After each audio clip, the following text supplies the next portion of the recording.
Dalam sebuah hadis yang diriwayatkan Al-Imam Ibnu Majah,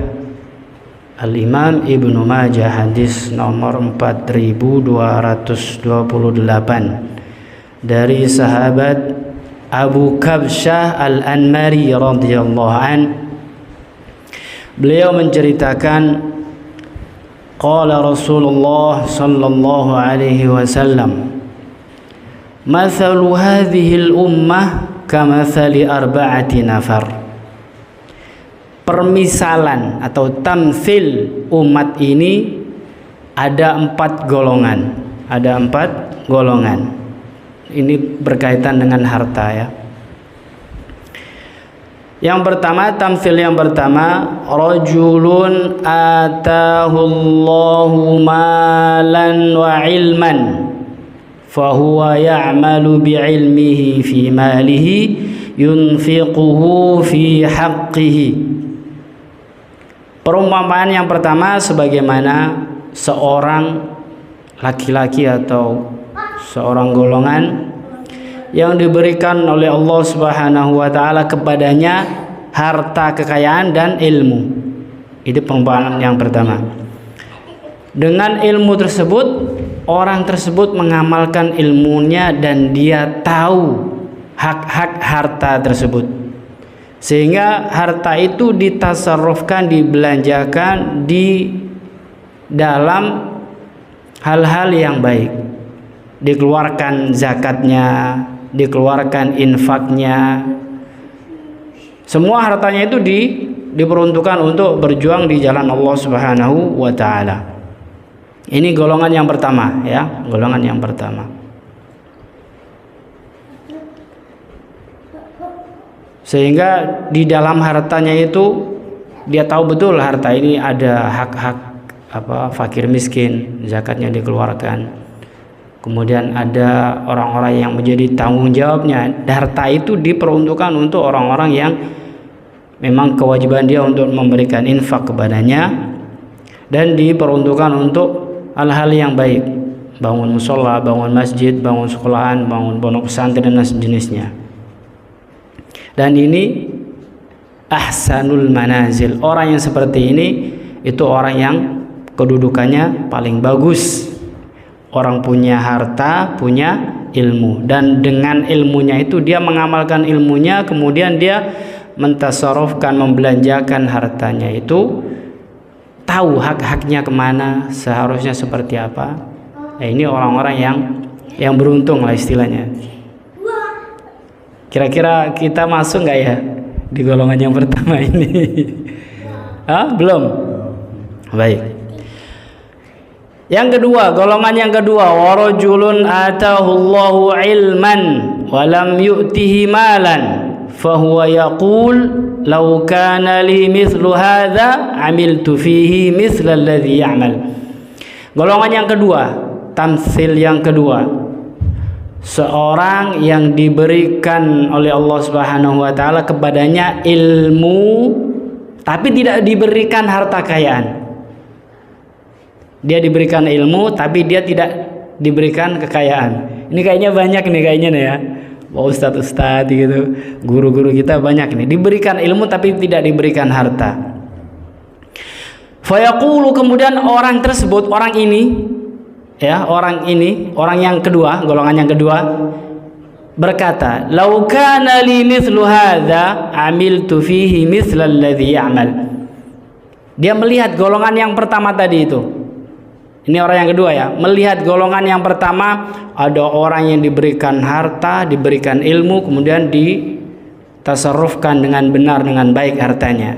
Maka yang golongan yang kedua ini melihat orang yang seperti itu, dia berkata, seandainya gitu ya, seandainya saya diberikan harta sebagaimana orang yang awal tadi, golongan yang pertama, maka saya pun akan melaksanakan sebagaimana yang dia lakukan. Ini golongan yang pertama berharta, berilmu, dan dia mengamalkan ilmunya dengan hartanya.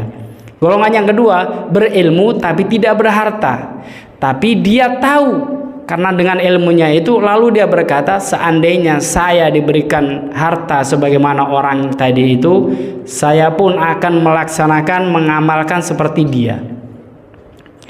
Kalau di sini misalkan kita ngelihat ada ya kayak orang-orang yang punya harta lalu punya ilmu, dia banyak membantu madrasah, bangun madrasah segala macam. Itu kita pengen kayak dia gitu. Nah, kalau kita pengen seperti dia, faqala Rasulullah sallallahu alaihi wasallam, maka Rasulullah sallallahu alaihi wasallam bersabda, fahuma fil ajri sawa. Pahala dua orang ini, dua orang yang golongan yang pertama dan golongan yang kedua, pahalanya sama. Pahalanya sama. Nah, itu enaknya. Walaupun kita nggak berharta, jangan berkecil hati. Ternyata kita juga masih mendapatkan pahala yang sama seperti orang-orang kaya yang menginfakkan hartanya di jalan Allah Subhanahu wa taala. Asal kita tahu ilmunya tadi itu. Aduh, kayaknya enak banget ya jadi Pak Haji Nana itu ya. Ya, bikin masjid, bikin sekolahan gitu ya. Ya kan? Dermawan orangnya, sering bantu orang gitu kan. Musola kita juga sering dibantu sama beliau.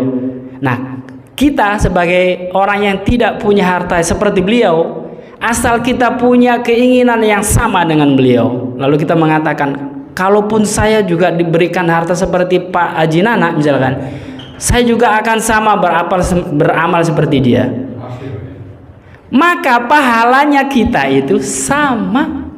Pahalanya kita sama dengan Pak Haji Nana, walaupun kita nggak mengeluarkan harta. Tapi bener-bener ini ya, jangan asal gitu. Bener-bener kalau kita dapat harta sebagaimana yang dikaruniakan ke Pak Haji Nana, kita juga akan mengamalkan yang sama seperti beliau. Enak nggak ini? Enak. Ini kayaknya gini, kayaknya apa, golongan kita ini banyak yang kedua ini ya. Golongan yang ketiga, ini ada yang ketiga nih.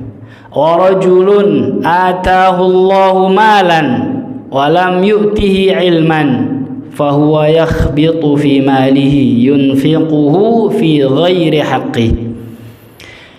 Perumpamaan yang ketiga, ada seorang yang diberikan oleh Allah Subhanahu wa taala harta tapi dia tidak diberikan ilmu. Diberikan harta tapi dia tidak diberikan ilmu.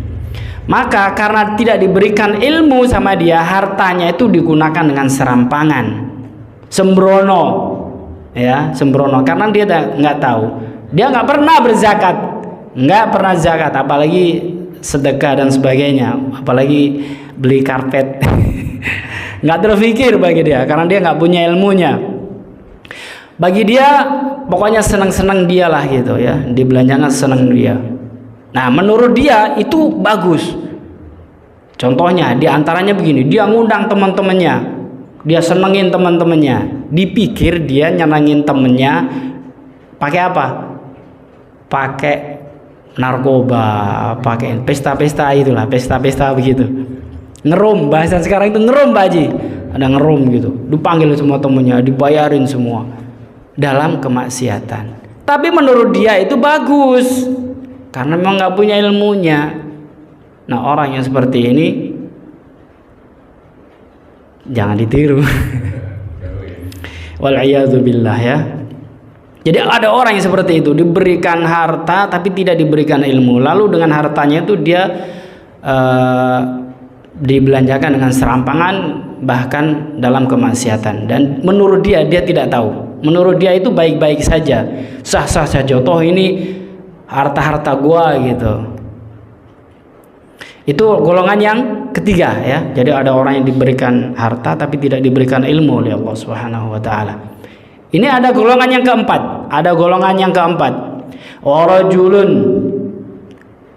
lam yu'tihillahu ilman wala malan fahuwa yaqul law kana li mithlu hadza amiltu fihi mithla alladhi ya'mal. Golongan yang keempat, ada seorang yang tidak diberikan harta, tidak diberikan ilmu. Tidak diberikan harta, tidak diberikan ilmu. Temennya yang tadi, yang golongan yang ketiga. Temennya yang ketiga, dia termasuk yang di apa itu dibayarin pesta-pesta tadi itu. Lalu dia berkata, "Lau kana li mithlu ma li hadza amiltu fihi mithla alladhi ya'mal."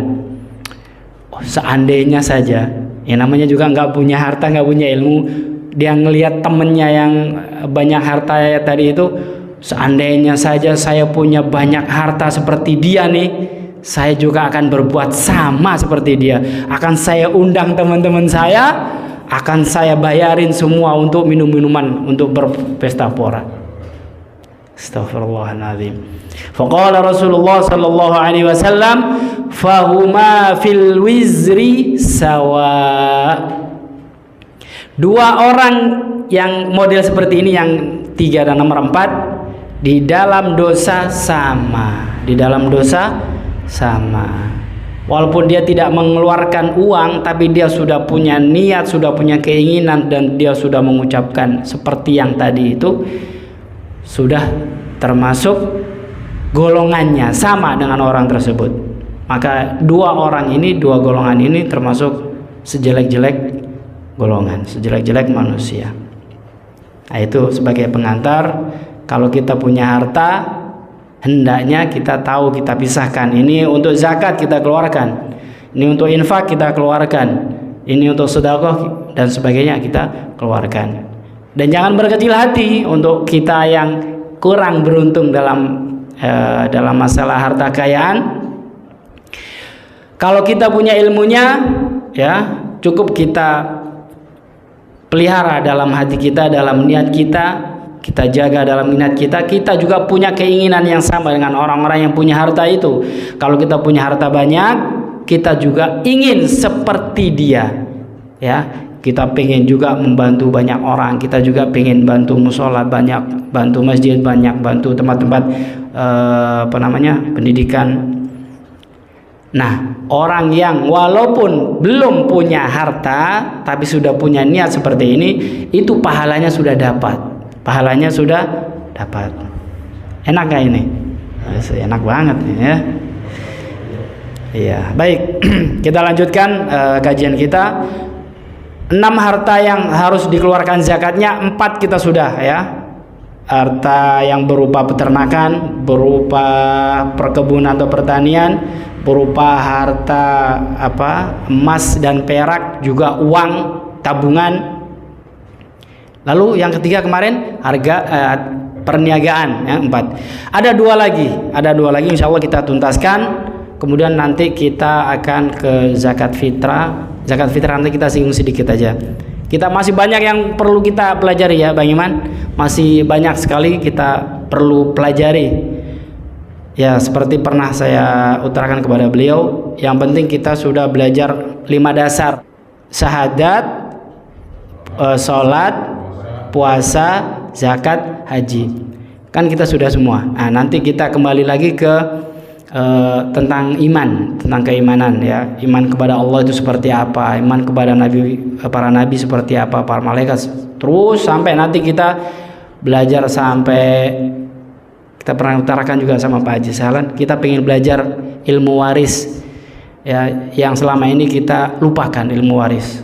Dan saya ngelihat mungkin nggak banyak yang punya ilmu ini, nggak banyak.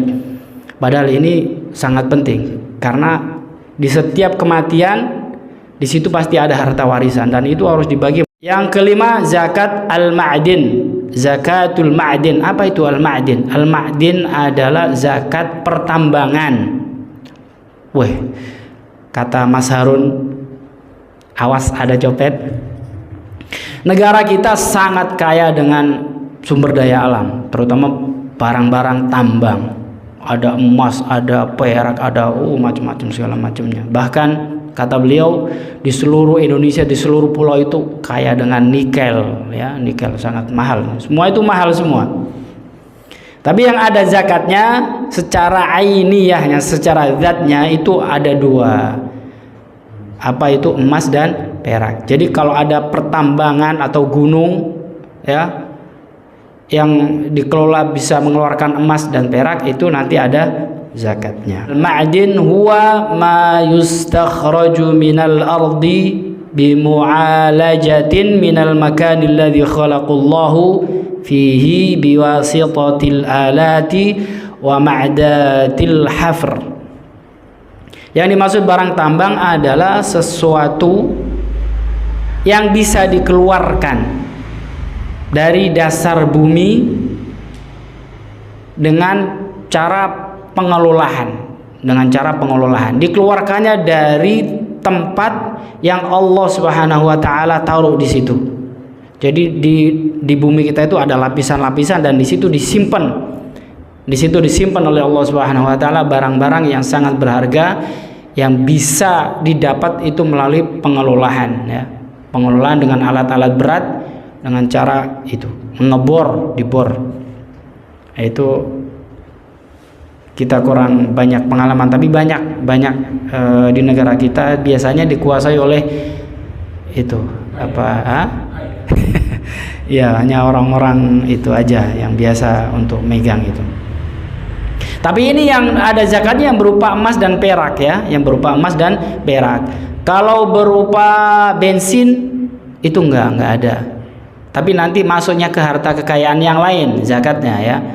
Berupa bendanya itu tidak secara alami tidak wajib dikeluarkan zakat. Tapi nanti kalau sudah berbentuk uang diperjualbelikan, kita sudah belajar kemarin, benda apapun yang dijadikan barang perniagaan itu nanti terkena zakat.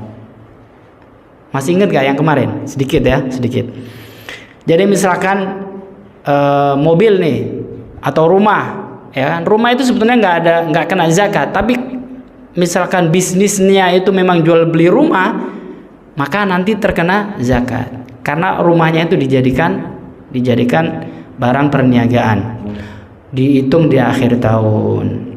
Kalau di akhir tahun itu dihitung ternyata sudah mencapai 1 nisab, ya dikeluarkan zakatnya. Begitu. Nah, ini ada nih seumpama nih Bang Sulaiman kan, beliau jual beli ikan lele. Di bulan Ramadan beliau mulai bisnis dengan modal misalkan 100 juta jual beli lele, ya kan. Kemudian di bulan Syawal karena lele sudah menurun penjualannya, beliau beralih ke penjualan ayam misalkan, ya kan. Jadi awalnya lele kemudian ayam. Besok lagi karena musim haji jual kurma gitu kan, atau jual apa gitu, minyak wangi, dan terus begitu. Walaupun harta itu dibelanjakan dengan barang yang berbeda, tapi uang ini dibuat bisnis, tetap ya hitungannya nanti itu di akhir tahun, ya Bang Iman, ya. Di akhir tahun kalau mulainya bulan Ramadan, maka nanti bulan Ramadan dihitung tuh duitnya 100 juta, masih ada nggak 100 juta? Ternyata sekarang harta saya menjadi 500 juta. Wah, berarti harus dikeluarkan zakatnya.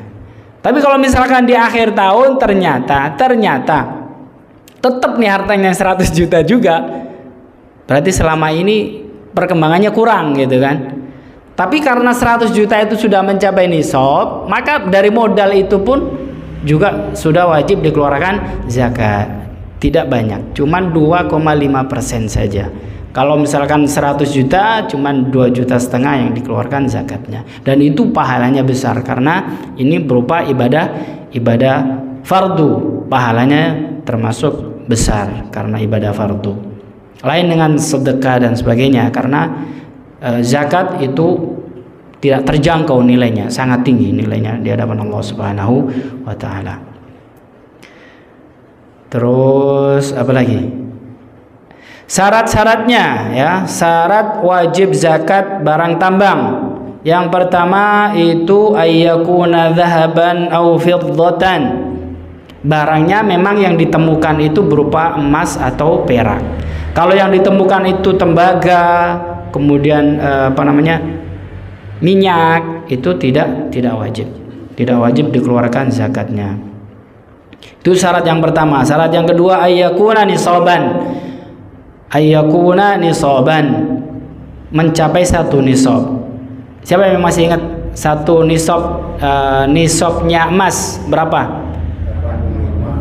85 gram. Kalau misalkan barang tambangnya itu baru 50 gram, masih belum wajib. Tapi kalau yang di Papua itu sudah, itu emas batangan semua itu yang dibawa ke Amerika semua itu. Sayang sekali ya. Sayang sekali. Itu ya, harus mencapai nisab. Jadi syaratnya 2. Lalu berapa ukuran yang harus dikeluarkan? Nisabudz dzahabi wal fiddah. Nisabnya ya nisab zakatnya itu ukuran emas dan perak. Rubu'ul ushri 1/4 dari 10. 1/4 dari 10 ya 2,5%. 2,5%. Itu tambang, dan kita kayaknya nggak punya kayaknya nih ya. Kayaknya kita nggak punya. Kemudian yang terakhir, zakatul rikaz. Zakatul rikaz. Apa itu zakatul rikaz? Ar-rikazu huwa dafinul jahiliyah minadz dzahabi wal fiddah. Adapun syarat-syaratnya penemuan barang-barang temuan yang harus dikeluarkan zakatnya adalah ayyakuna dzahaban aw fiddatan. Yang ditemukan itu berupa emas dan atau perak. Yang kedua ayyakuna min dafinil jahiliyah. Penemuan itu merupakan barang yang sudah memang sebelum zaman Islam. Baik. Kalau yang rikas, barang rikas tadi itu zakatnya besar. Zakatnya itu 20%. Zakatnya berapa? Al-khumus 20%. Ini paling banyak ya, paling banyak. Loh kok bisa? Lah iyalah, orang cuma nemu doang gitu. Nggak ngeluarkan modal gitu. Jadi kalau ada orang gali-gali tanah ya, pas mau bikin sumur, tahu-tahu nemu barang patung atau apa gitu yang berupa kapak emas gitu ya, peninggalan zaman bahola, maka kalau itu dijual zakatnya itu 20%. Karena nemu tadi itu ya, karena nemu. Sudah dicari pemiliknya, nggak mungkin nemu orang ini zaman dulu gitu ya. Tapi di itu dulu, dilihat dulu itu di tanahnya siapa itu. Kalau di tanahnya sendiri ya punya sendiri gitu. Kalau di tanahnya Pak Haji Sahlan, nah harus konfirmasi itu. Tanya, Pak Haji, ini kapaknya Pak Haji bukan nih? Sebentar, kayaknya saya juga nggak punya ini gitu kan. Ya kalau gitu bagi 2 dah. Ya iyalah gitu. Ya. Hah? Ya seharusnya kalau barang kayak begini tuh dilaporin ke negara, udah diambil sama negara, paling kita dikasih berapa gitu biasanya. Berapa? 20%? 2%. Ya kalau gitu kita jual sendiri aja dah ya. Kita jual sendiri, duitnya kita buat bangun masjid ya kan, biar tingkat 4 gitu ya, atau bangun pesantren dan sebagainya. Tapi dikeluarkan dulu zakatnya 20%. Tapi kalau yang seperti penemuan-penemuan biasa, nah itu lain. Itu lain, tidak ada zakatnya. Misalkan Pak Haji pagi-pagi ya kan, habis sholat subuh ada karung di jalan, ini apa ini kok ini ada sampah di tengah jalan, dipinggirin. Begitu pas penasaran ya dibuka, kok kayaknya apa ini gini. Katanya uang. Waduh, warna merah semua itu kan, satu karung. Waduh, ini harus bagaimana ini? Harus diapain ini? Hah? Nah, ini kewajiban kita. Ini dilihat-lihat dulu nih ya. Ini sebenarnya ada babnya tersendiri untuk bahas penemuan seperti ini. Kalau kita nggak ambil, wah ini nanti hilang nih kan. Nanti diambil orang nggak jelas ini. Tapi kalau saya ambil, nanti saya tergoda ini ya kan. Nah, ini repot juga ini. Ya seharusnya kalau kita yakin bisa menjaga ini uang sampai kita temukan pemiliknya, justru wajib kita selamatin ya, kita selamatin dari hilang dan rusak. Wajib kita ambil, misalkan HP misalkan, atau apa aja barang di jalanan yang sekiranya tidak tahu pemiliknya, kita ambil lalu kita jaga. Nah, ada kewajibannya nih ya, ada kewajiban yang pertama, kita harus umumkan ini punya siapa. Diumumin, Pak Haji ya. Siapa yang kehilangan uang 1 karung gitu. Harus diumumin. Di hari pertama diumumin 2 kali, pagi sore. Itu selama 1 minggu. Pagi sore ngumumin, pagi sore sampai seminggu tuh. Diumumin. Siapa yang kehilangan uang 1 karung gitu, silakan menghubungi saya, Pak Haji Sahlan gitu. Itu selama seminggu. Kok belum ada yang datang? Di minggu yang kedua diumuminya sekali. Sehari sekali. Itu minggu yang kedua. Sehari aja, pagi atau sore saja. Masih belum ada yang datang nih ya kan. Wah, berharap juga kayaknya nggak ada yang punya. Tapi ini belum boleh nih Pak Haji ya, belum boleh dimilikin ya. Nunggu sampai 1 tahun ya. Begitu minggu yang kedua diumumin kan sehari sekali. Begitu sampai 3 minggu baru diumuminya seminggu sekali. Tadi sehari sekali, lalu seminggu sekali sampai 7 minggu. Kalau sudah 7 minggu diumumin, belum ada juga, diumuminya sebulan sekali sampai 1 tahun. Kok nggak ada juga yang punya? Ya itu, wah ini khawatir dicuri orang nih ya kan, khawatir dicuri orang, boleh diselamatin ya, boleh diselamatkan. Belum ada, tapi tetap kita punya jaminan punya keinginan bahwa seandainya ya ini uang saya gunakan ya kan, ini kan sudah 1 tahun nih digunakan, tapi seandainya nanti kalau ada orang pemiliknya itu datang, saya akan menggantinya. Nah itu boleh seperti itu ya. Uang 1 karung tadi itu karena sudah diumumin kemana-mana ya kan, belum ada pemiliknya, daripada khawatir dicolong maling ya, digunakan sama Pak Haji. Tapi tetap bertanggung jawab. Kalau nanti orangnya datang benar-benar punya dia, nanti saya ganti, saya pulangin semua uangnya. Nah itu boleh digunakan. Tapi kalau misalkan sampai terus nggak ada yang ngakuin, nggak ada yang datang, ya rezekinya itu. Habis sudah bertahun-tahun nggak ada yang ngaku, udah diumumin kemana-mana ya. Kalau seandainya maaf, bicara setahun diumumin nggak ada yang ngakuin, Iya. Sama kita kan, bagi-bagi aja malah hitungan. Ya tapi tetap bertanggung jawab, nanti kalau orangnya datang, yang punya datang, ya harus dibalikin. Ambil lagi gimana? Udah habis. Itu barang namanya al-luqatah, namanya babnya al-luqatah. Baik, itu ar-rikaz seperti itu.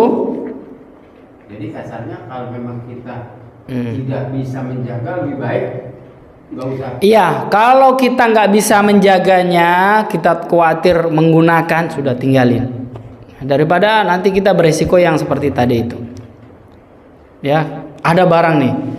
Aduh, ini kayaknya sangat berharga. Ini daripada saya nggak mampu untuk menjaganya, ya sudah tinggalin aja. Khawatirnya juga kita, waduh bagus nih kayaknya nih, wah sudah diembat, dipakai sendiri, ya itu yang tidak boleh ya, karena ini barang temuan. Harus caranya seperti itu tadi, diumumkan sehari 2 kali, lalu diumumkan sehari sekali, kemudian seminggu sekali, sebulan sekali, sampai setahun. Kalau memang nggak ada lagi, ya boleh kita gunakan, tapi kita tetap bertanggung jawab. Kalau seandainya pemiliknya datang, nanti kita bertanggung jawab untuk mengembalikannya. Nah gitu caranya Pak Iman. Tetap punya tanggung jawab ya, walaupun Iya, kita betul. Walaupun kita sudah pakai, tetap kita bertanggung jawab. Harus berani bertanggung jawab, karena kita memakai ya, karena kita memakai. Ya. Nah, yang aman itu, yang aman. Kalau misalkan itu kalau berupa uang, kalau misalkan berupa benda, kan nanti rusak. Misalkan HP, ini kan banyak nih HP, nemu HP di jalanan ya kan. HP ini dipakai, kita nggak boleh makainya. Kita jaga, khawatir nggak bisa jaga, nanti barangnya juga rusak kan. Nah, yang baik yang seperti apa? Yang baik itu tetap kita umumin prosedurnya kayak tadi itu ya. Lalu barangnya kita jual, kita rupakan uang. Lalu uangnya kita simpen. Nah, itu yang lebih aman. Karena untuk menyelamatkan barang tadi itu, biar barangnya nggak rusak ya.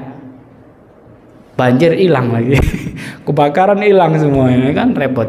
Nah, barangnya kita jual, lalu kita simpen uangnya, nanti tetap kita umumkan sampai 1 tahun. Kalau emang nggak ada yang ini, nggak ketemu, ya kita pakai, tapi kita bertanggung jawab. Suatu saat kalau pemiliknya itu datang, ya kita menggantinya, ya gitu. Ah, ini masalah itu, jadi masalah panjang ini. Nanti kalau yang kita temukan itu anak, misalkan seperti apa ya? Anak, bocah gitu kan. Kan banyak tuh anak hilang. Anak hilang, kita nemuin anak hilang. Ya, kalau kita cukup lapor polisi, nanti polisi yang itu ya, apa namanya? Bertindak. Ya.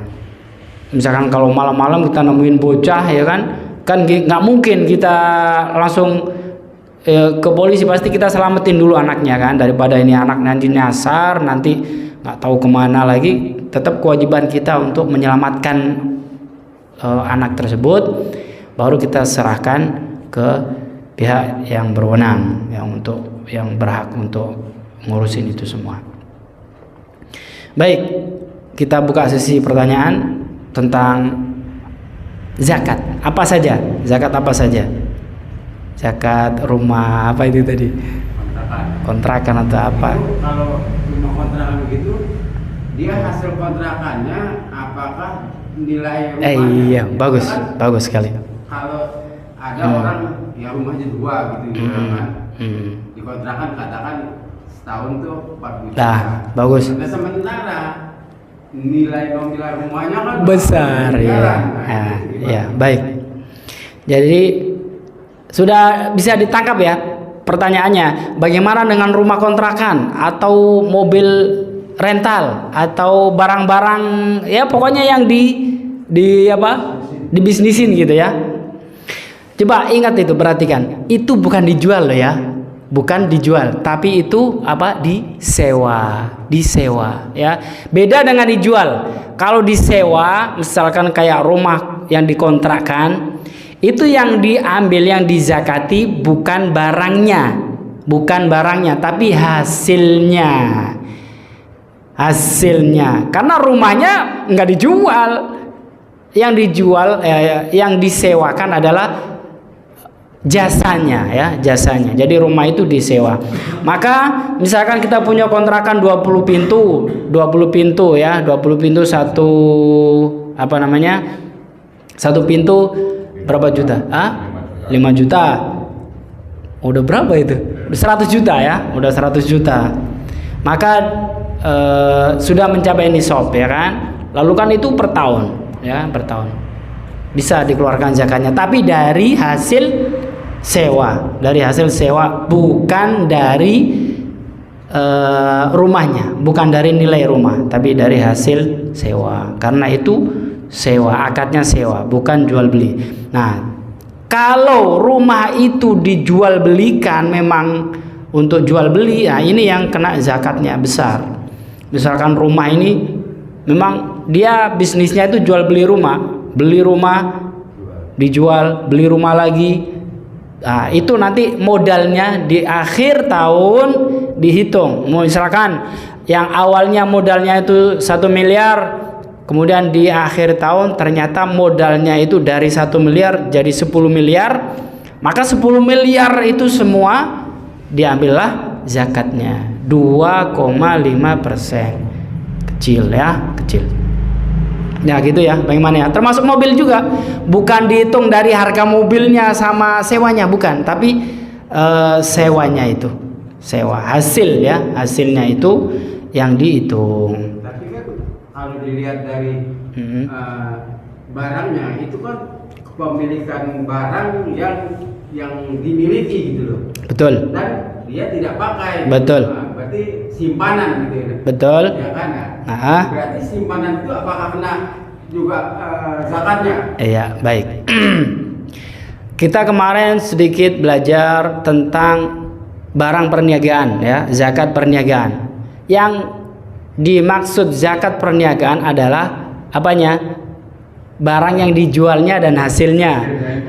Adapun asetnya, itu asetnya tidak kena zakat. Misalkan ada orang bisnis seperti Pak Soleman bisnis lele, kalau harta yang buat beli diesel itu kan aset, buat beli terpal itu aset, itu tidak kena zakat. Yang kena zakat itu barangnya yang diperjualbelikan ya. Nah, sama juga sebagaimana mobil gitu ya, beli mobil yang ini asetnya ya, asetnya yang dikenakan zakat adalah sewanya tadi, itu hasil dari sewanya. Berarti nggak kena dia. Nggak kena. Adapun masuk harta, kita kemarin sudah harta. Kalau harta itu dipakai ya sebagaimana perhiasan ya, kita pernah contohkan kemarin, ada kenapa tuh orang gelangnya dipakai semua, kalungnya gede-gede dipakai semua. Kalau harta yang dipakai itu tidak kena zakat. Harta yang dizakati adalah harta lebih yang tidak dipakai ya, yang disimpan, termasuk uang tabungan. Tuh uang tabungan yang di dalam tabungan, uangnya yang di dalam tabungan yang sudah 1 tahun, nah, itu dikeluarkan zakatnya karena nggak dipakai gitu ya. Ya seperti itu ya Bang Sulaiman. Ada lagi yang mau ditanyakan? Itu berkaitan dengan zakat. Zakat tabungan, zakat uang, zakat emas itu cuma 2,5%. 2,5%, sangat kecil sekali.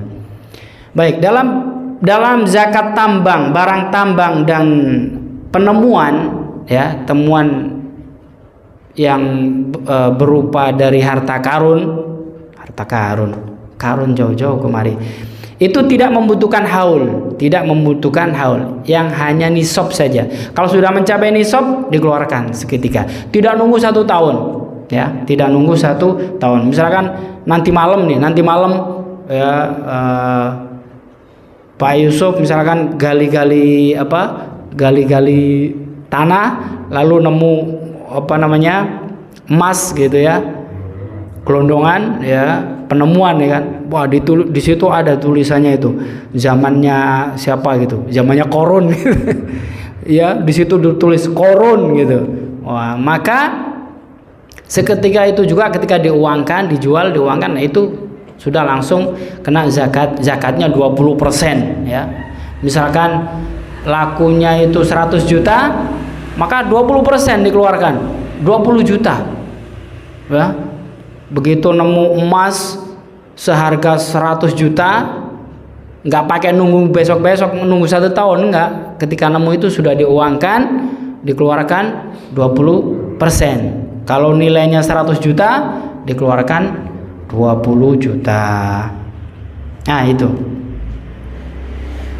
uang yang 20 juta yang dikeluarkan itu merupakan ibadah, dan ibadahnya ibadah wajib, pahalanya besar sekali. Jadi kalau zakat itu ya jangan ngerasa rugi, karena itu sedang melakukan ibadah ya. Sebagaimana orang yang pergi haji walaupun biayanya mahal ya santai saja, karena itu merupakan kewajiban dan itu merupakan ibadah. Ada lagi yang perlu ditanyakan tentang zakat mal? Nanti tinggal satu lagi, zakat fitrah. Perlu kita bahas nggak Sabtu depan zakat fitrah? Atau kita nunggu puasa baru kita bahas? Nggak apa-apa. Untuk berbekalan. Baik. Oh iya, ini ada yang belum kita bahas, adalah siapa orang yang berhak menerima zakat. Ya, penting juga kita bahas siapa orang-orang yang berhak menerima zakat. Di dalam Al-Quran itu ada 8 golongan, tapi detailnya insya Allah kita bahas Selasa depan. Innamas shadaqatu lil fuqara, untuk orang-orang fakir. Siapa sih yang dinamakan orang fakir itu? Nanti kita bahas. Wal masakin, orang-orang miskin. Siapa yang tergolong orang miskin itu di dalam Al-Qur'an yang disebutkan itu yang seperti apa orang miskin? Wal amilina 'alaiha, pekerja zakat. Pekerja zakat. Seperti apa pekerja zakat? Apakah panitia zakat itu termasuk apa enggak? Panitia zakat yang biasa kita bentuk itu termasuk pekerja zakat atau bukan? Karena pekerja zakat itu berhak nanti mendapatkan itu bagian dari zakat. Nah, kalau panitia-panitia itu kira-kira termasuk enggak gitu.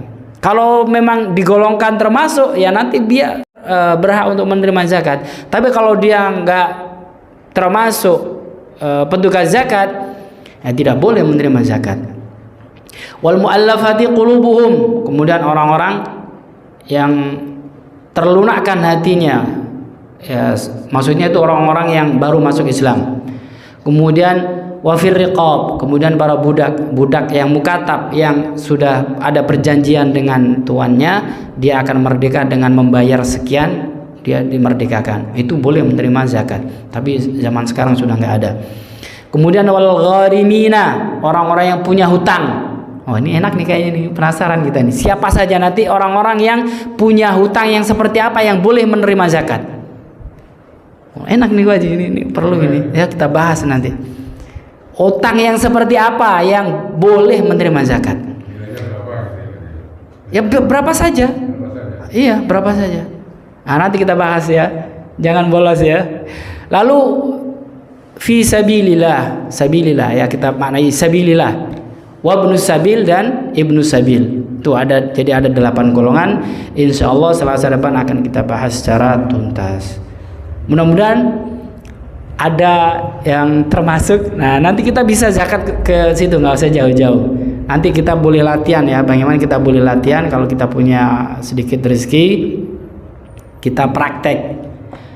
Karena di situ nanti ada itu, ada misalkan dari 8 golongan itu ada ininya, pembagiannya itu nggak boleh misalkan udahlah ini aja deh, nggak seperti itu. Ada aturannya itu. Misalkan yang pertama nih, kalau misalkan itu dari pegawai zakat dari pemerintah, maka semua 8-8-nya itu harus adil, harus dibagi tuh, harus dapat tuh. Misalkan ini ada 5 miliar itu dari pemerintah, ini uang zakat nih, maka dikumpulin dari 8 itu, harus ada itu 8 asnaf, 8 golongan itu ada, harus ada. Nah, bagiannya memang nanti satu persatunya boleh berbeda, tapi golongan itu harus ada. Kalau seandainya sudah dicari kok nggak ada, nah itu ada jumlah minimal itu 3, minimal 3 golongan ya. Misalkan fakir, kemudian miskin, lalu orang-orang yang punya hutang, misalkan. Oh sudah 3 nih, boleh baru bisa dibagi. Tapi jumlah penerimanya yang satu persatunya orang-orang itu boleh berbeda. Ya, boleh berbeda. Nanti secara detailnya insya Allah akan kita bahas ke depan. Mudah-mudahan kita semua dalam keadaan sehat walafiat, diberikan umur yang panjang. Amin Allahumma amin. Wa'fu anna ya karim waghfir lana ya rahim ya arhamar rahimin, arhamna bi rahmatikal wasi'ah. Da'wahum fiha subhanakallahumma wa tahiyyatuhum fiha salam wa akhiru da'wahum alhamdulillahi rabbil alamin. Assalamu alaikum warahmatullahi wabarakatuh.